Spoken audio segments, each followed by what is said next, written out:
And one of those contentious issues is Yemen. A brief ceasefire in a conflict that's claimed at least 1,600 lives has prompted a rush to bring vital aid into the economy, one that was already in deep trouble. It's a very fragile truce. 10 people were killed in clashes this Friday, and the aid situation risks triggering further confrontation. CCTV's Owen Fairclough has more. A war that has torn Yemen apart has a very brief window to help its victims. A 5-day ceasefire to bring international relief to civilians. Houthi militants, allegedly backed by Iran, have been fighting a Saudi Arabian-led coalition determined to restore the government that was overthrown. Some aid is beginning to reach people running low on the basics to survive. We hope ceasefire succeeds because Yemenis are running out of food, medicine, petrol and electricity, water. Like Yemenis are facing a really difficult days and a really difficult situation. Fighting has also brought the local economy to a halt in the main port of Aden.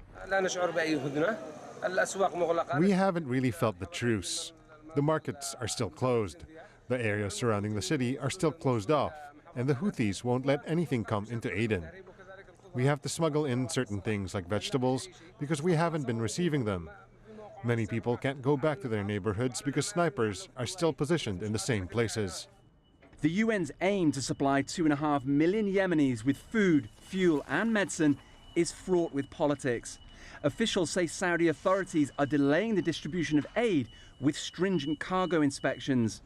There are suspicions that Iran, whose government is sending supplies via sea and air, will use the opportunity to arm the Houthis so they can continue their insurgency.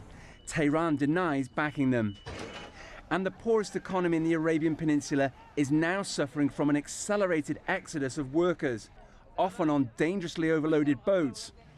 Having just wrapped up talks with Saudi leaders and their allies here in the US, President Barack Obama is calling on all sides in Yemen's conflict to resume UN-backed peace talks.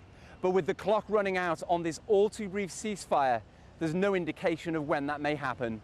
Owen Fairclough, CCTV, Washington.